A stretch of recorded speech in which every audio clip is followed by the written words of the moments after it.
siang semuanya.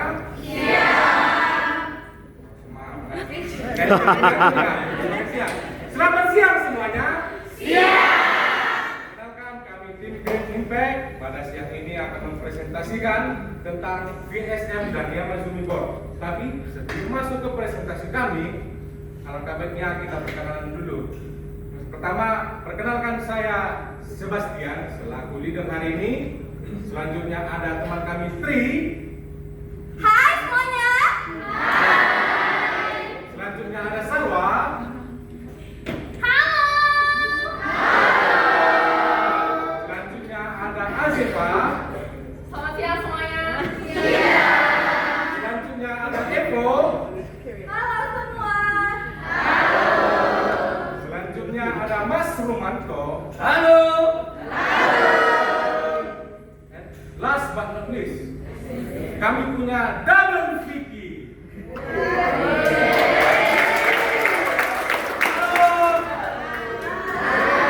Atau proses kerja berdasarkan cycle time. Nah, kita dan fungsi dari si Yamazumi Current ini ialah untuk menunjukkan, untuk mengetahui agar kita mengetahui apakah proses kerja atau session kerja setiap session itu sudah seimbang atau masih ditemukan ketidakseimbangan yang biasanya kita sebut sebagai bottleneck. Nah, teman-teman, di sini saya mau kasih contoh simpel nih mengenai Yamazumi Current ini.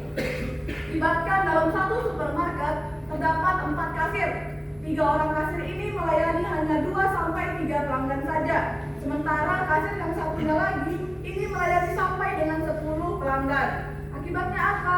Akibatnya si kasir tersebut memiliki antrian yang lebih panjang atau biasa kita sebut ngejam, ya kan? Nah, inilah kondisi seperti inilah yang kita sebut sebagai bottleneck.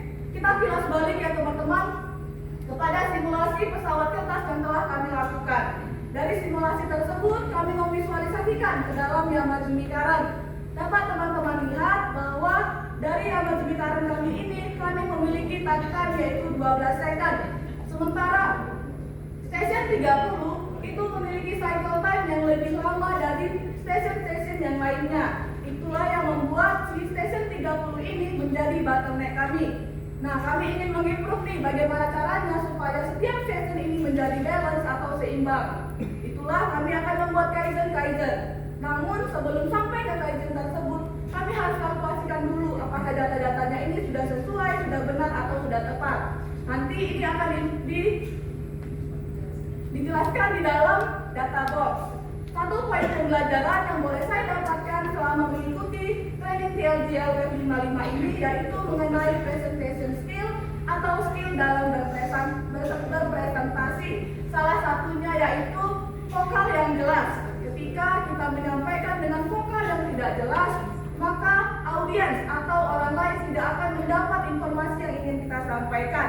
Mungkin itu saja yang boleh saya sampaikan. Materi selanjutnya akan dibawakan oleh Kak Azefa. Kak Azefa, waktu dan tempat saya persilahkan. Udah mulai pusing ya karena materinya sudah lebih berat sepertinya ya. Teman-teman mungkin masih ada yang nggak familiar apa itu VSM, apa itu Yamazumi. Nah, melanjutkan dari Yamazumi Current tadi, dibilang kalau misalnya akan ada data box. Nah, seperti yang teman-teman bisa lihat di data box itu ada parameter, ada angka, dan juga ada perbedaan dari aktual dan juga future dan juga impact-nya. Nah, data box sendiri apa gunanya? Cuma buat angka kah? Asal isi kah? Asal isi? Enggak kan? Nah, jadi di data box ini itu kita fungsinya untuk membandingkan proses, kondisi aktual dan juga kondisi future yang nanti akan kita improve. Nah, kalau misalnya di sini kita lihat impact-nya dia nggak jauh beda, berarti kita masih perlu melakukan improvement. Nah, dari simulasi bisnis proses pesawat kemarin kami yang sudah kami lakukan, kami sudah mendapatkan dan mencapai life balancing yang tadinya cuma 41%, dapat kami improve menjadi 100%, di mana semua proses sudah berjalan dengan sama, tidak ada menjadi bottleneck ataupun juga masih ada waste yang tersisa. Nah, untuk data box sekian dan nanti akan dilanjutkan ke Yamazumi Future. Sebelum itu saya ingin menyampaikan juga apa yang saya pelajari atau yang saya dapat dari training selama 6 hari ini, yaitu juga mengenai presentation skill. Nah, dan untuk presentation skill skill itu perlu banget atau penting banget untuk menguasai materi. Karena dengan menguasai materi kita dapat menyampaikan dengan lancar dan juga percaya diri. Sekian dari saya, untuk selanjutnya akan disampaikan oleh Mas Rumanto. Semangat. Selamat siang teman-teman semuanya. Baik. Ada pepatah mengatakan tak kenal maka tak sayang. Oke, maka dari itu izinkan kami dari tim Gerostar mengangkat ini terlebih dahulu. Saya Robi selaku tim leader dari tim Gerostar. Di sana ada Debbie. Halo semuanya. Ada Denti. Halo. Ada Eka. Halo semuanya. Ada Zahro. Siang semua. Ada Meti. Halo semua. Ada Pak Koda. Yang terakhir ada Bang Yogi. Halo semuanya.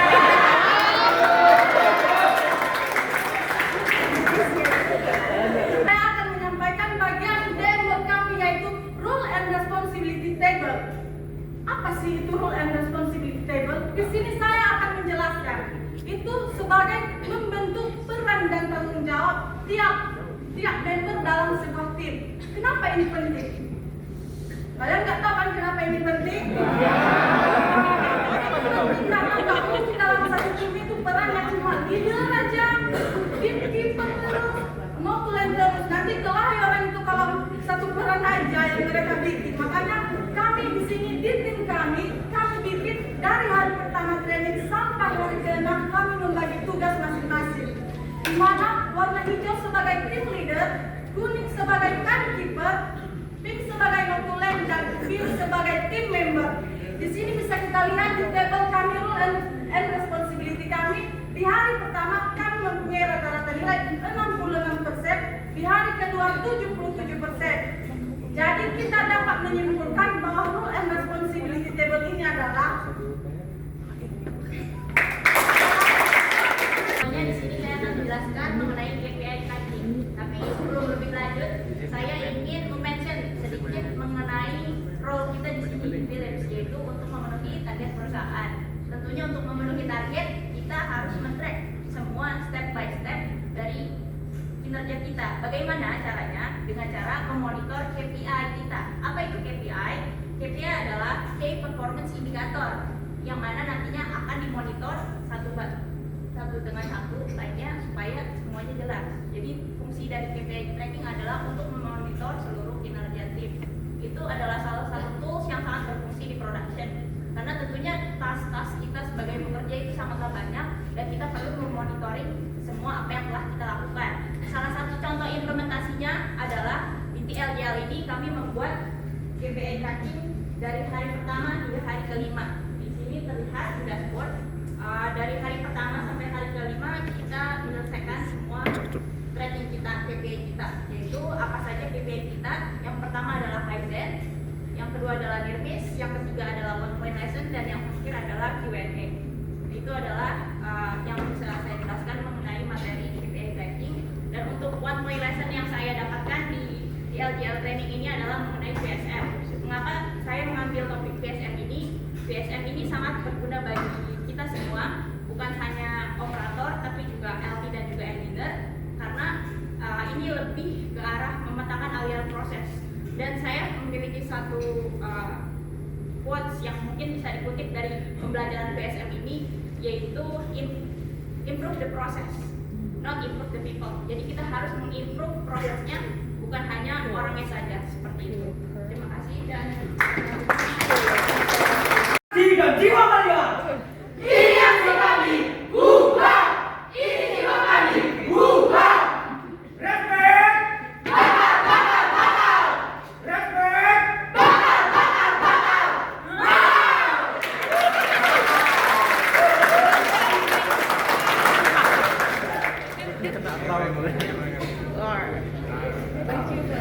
Sebelum saya mempresentasikan tim kami pada hari ini, Bolehkah saya berpantun dulu? Dikumur-kumur, dikunyah-kunyah. Selamat siang semuanya. Aduh, sebelah kanan kurang kompak, sebelah kiri kurang serempak, di tengah-tengah kurang kocak. Saya ulang lagi. Selamat siang semuanya.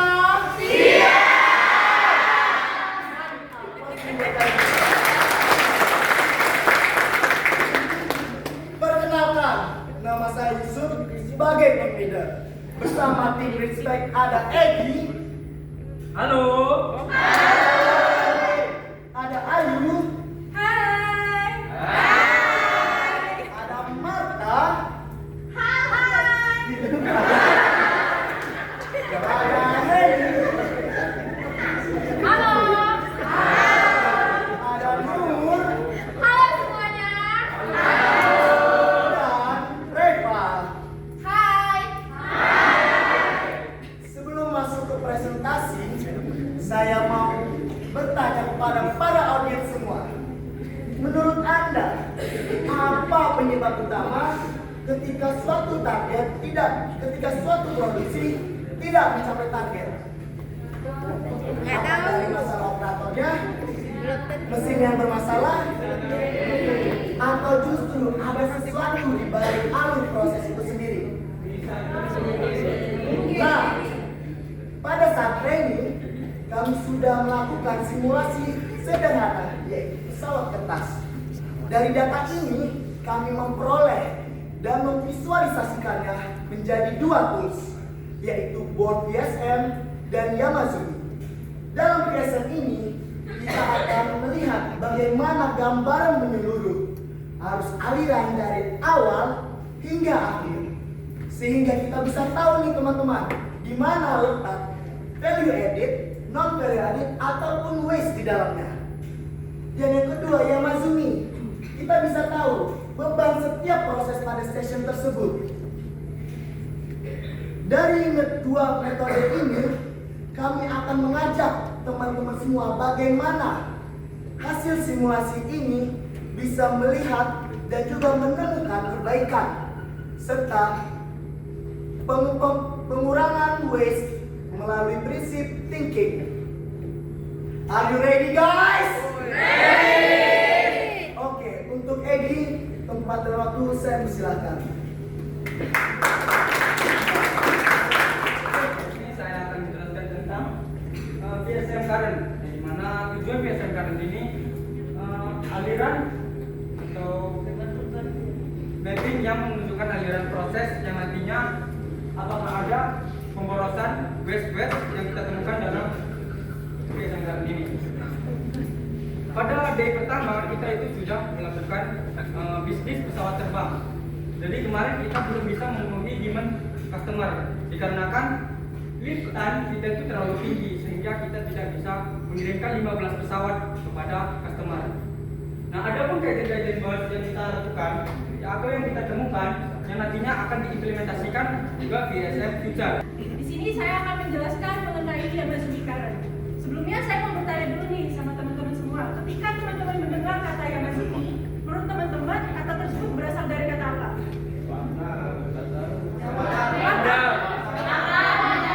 Jawab.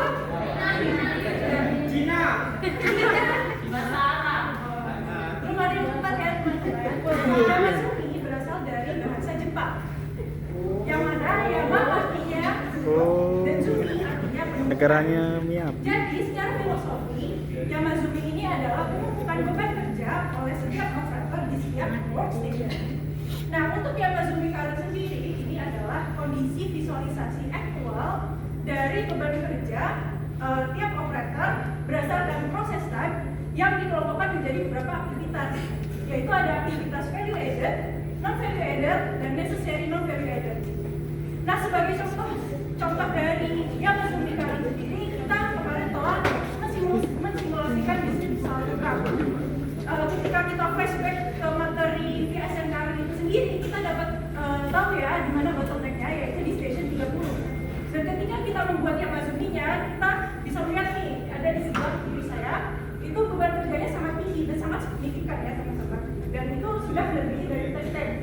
Di mana proses tersebut itu tidak diingatkan ya ketika proses time lebih dari take time. Oleh karena itu, untuk selanjutnya akan kita lakukan improvisasi atau yang disebut dengan Kaizen. Nah, sekarang teman-teman sudah tahu kan apa manfaat dari membuat Yamazumi ini?